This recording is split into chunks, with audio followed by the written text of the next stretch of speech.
great team win, great way to set the tone of this series, and unbelievable crowd. I mean, electric crowd. I mean, we got to figure out, we either got to play South Carolina more times or figure out how to get that type of crowd more often, because that we feed off the energy, and just appreciate the students. We're making a ton of noise. Everyone that was lined up.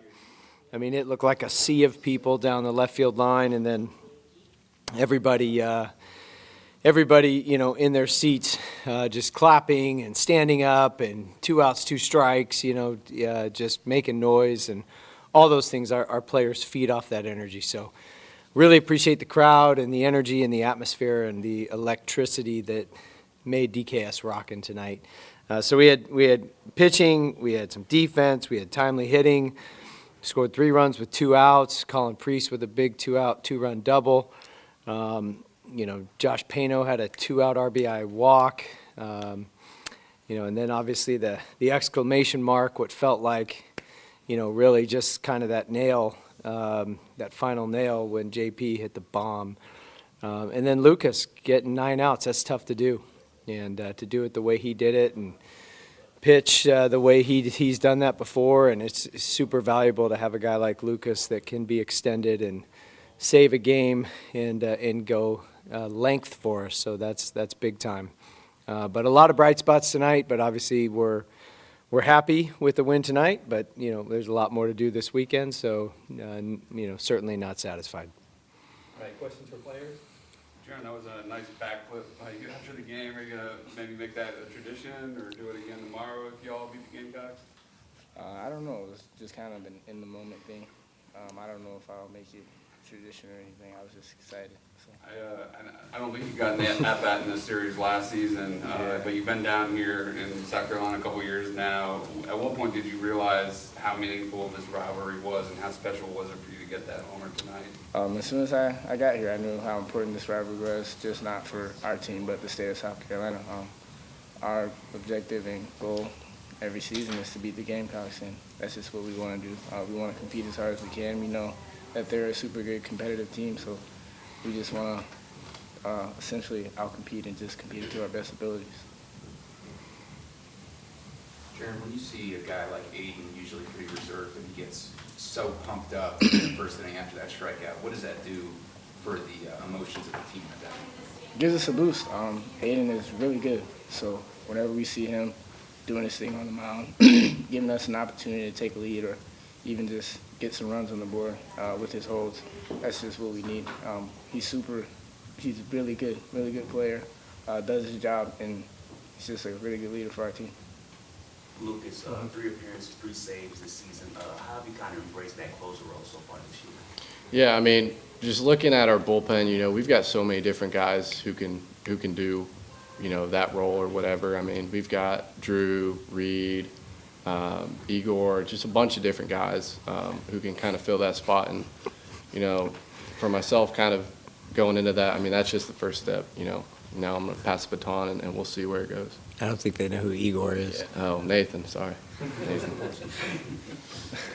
Lucas, what were you thinking in that moment as you saw that ball floating out to left field there? Yeah, I mean, we teach one thing here. I mean, the other day, Seven brought up this thing. That's the difference. So, I mean, that's the difference from, Gaffney, holding his foot on the bag there. That's the difference between both of those balls almost going out. I mean, it was a tough moment, but, that's the difference. Did your heart almost drop, though, when you saw it come off the bat? Yeah, it dropped. I think everybody's heart in the stadium dropped. But, I mean, that's baseball. What was it like pitching against a couple of former teammates tonight?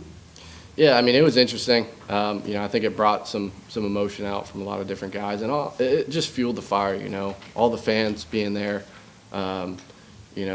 just really supporting us. It was cool to play against them, but it was also cool to experience that as well. Jarren, that moment when you hit the home run and you look over at your dugout and get to celebrate it before you get on to first base, what was that like for you to know, that feeling in that moment?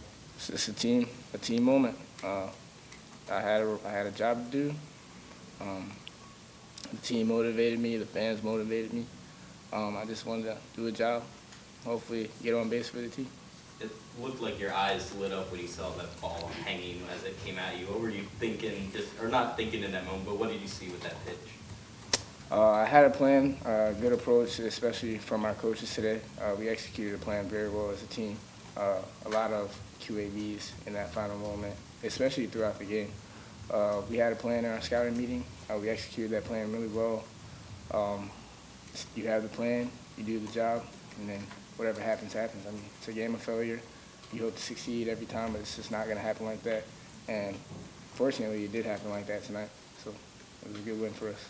It was quite a bat flip. It looked like it almost caught you on the way down. Did anybody kid you about that afterwards? Yeah, I don't really like playing like that, honestly. Obviously, emotions get the best of everybody in a very exciting situation, but I try to stay as humble as possible, especially in those situations. I'm not going to apologize for it because it was a really big moment, but yeah, that's not my style. And sometimes you just got to learn how to conserve all that emotion, energy, and excitement. Go Lions, by the way. Like that. Can you walk us through, after you cross home play, after the home run, you get a celebration with your team. Can you tell us, or walk us through, like, what was the dance celebration you did? That's something for us only. That's only for us. What'd you do? Huh? Yeah. That's only for us. Anything else for the players? All right, thank you, players. Thanks, Thank you. All right, questions for Coach? Go ahead. Coach, how nervous were you on those two flies in the ninth inning? They got a hold of. Well, you watch the ball and then you watch the outfielder, and the way Dom, went back to the wall with his back to the wall, you could tell he kind of had a beat on it, and it was just, he hit it really hard, but he hit it very high, and so that was just one of those ones that, we were fortunate that he hit it good, but just lucky for us, it was not quite over the fence. So that would have obviously been a huge game-tying swing right there. But yeah, I mean, I'm glad Dom caught it for sure. Can Lucas come back on Sunday? Would he be able? He probably can. Yeah, I would need to look at his pitch count and see what the final tally was. Anyone had? How many pitches did Lucas throw? Do you know? I didn't see it. I think we're about around 40, but I'm not sure. Yeah, it was around 40. 40, yeah, then he might be able to come back Sunday, yeah. Usually, it's like the rule of thumb is 1 hour for every pitch. So 1 hour for every pitch. So if, 31 pitches would take him out maybe tomorrow, especially with the night game to the day game, but certainly could come back Sunday. And he bounces back well. It's kind of one of his superpowers is not only can he be extended in a game, but he can be extended and he can bounce back. How big is it for you knowing you can bring him out and start the seventh and you'll be able to go 3 innings and close it out for you? Yeah, it's huge. I mean, absolutely huge. And if Petrie wasn't leading off, I don't know if we would have done that in the seventh because McGovern was pitching good too. But Petrie's their best guy, and we just felt like in a one-run game, and you got a guy at the plate that can, tie the game with one swing. We wanted to go with Lucas and knew that he could give us 7, 8, 9. He's done it before. Do y'all go back and look at Aiden for now 3 weeks in a row? That third inning is seeming to bite him a little bit. It's the only one that seems to give him trouble. You kind of go back and maybe see what's going on, why he's having these issues in the third. You think? I hadn't made that connection about the third, but that's a good point, and I don't know if it would be anything like something about the third inning, but it's been kind of that second time through the order kind of thing. That probably times up with the third inning. But he just had a little bit of spray tonight. Maybe got squeezed in some calls. I thought he struck Petrie out on the would have been a strike him out, throw him out. I thought that that was a close one. But yeah, it's a tough angle when you're looking at the side. So maybe it was outside, but. Yeah, so he, but we don't need all the calls, and he doesn't need all the calls. But he did have a little more, I'm interested to see his strike percentage because when he's going good, his strike percentage is usually 64% or higher. But he, it's there's actually a lot of good there to know how good of a pitcher he is, and he hasn't pitched, we haven't seen, what he's truly capable of yet. So I have a feeling he's going to settle in here as we keep going. Coach, how pleased are you with the start of the season that Collins had at the DH? Yeah, Colin can really impact the ball, and he's not just a power hitter; he's a good hitter. And for him to hit a 2-strike breaking ball like that and put us up by 2, that was huge. Left on left breaking ball. So he's just a very good hitter and just a big physical kid that can, kind of like Bacetta, same way, like doesn't have to hit it all. Can miss hit balls out of the park, but just a very has that knack for putting the barrel on the ball as well. So, and he takes his walks. His plate decisions are also really good as well. So it's a great start. That great to have him in the middle of our order. He certainly lengthens our lineup and gives us a real power threat in the middle.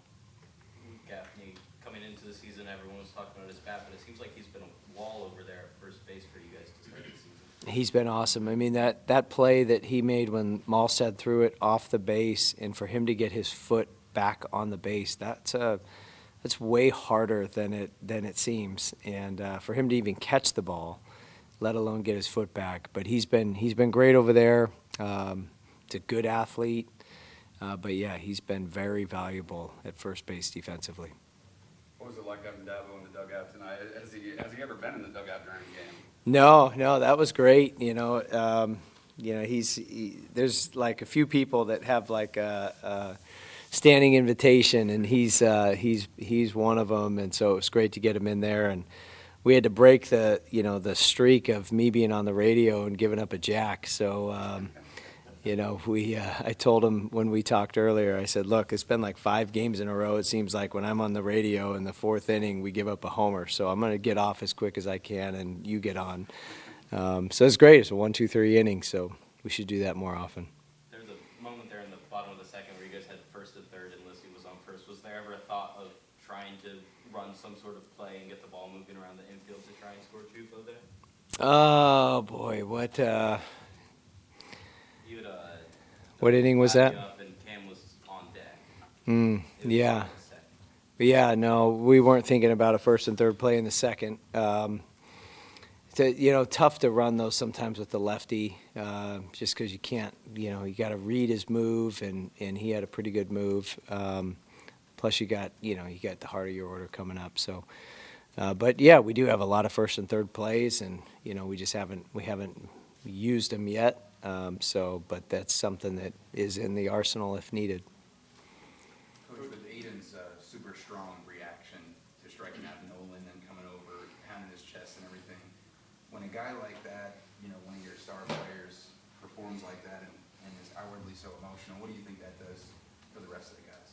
I like it. I would never tell any of our guys not to, just be themselves. And in that moment, Aiden normally doesn't do that, but I thought in, rivalry series, big game, electric crowd, big strikeout to end the inning, yeah, go for it. Why not? So I thought it was cool. And, there's some competitive banter that's part of being an athlete that should be allowed. And there was no threat there. They weren't going towards each other to, have a physical altercation. It's totally normal, totally fine for competitive males to, just to say things to each other in passing and talk a little trash. It's totally harmless as long as it doesn't cross any lines. Coach, record turnout tonight, obviously the fans were a factor. What are you now expecting for the next 2 games, both neutral site and going over to Columbia?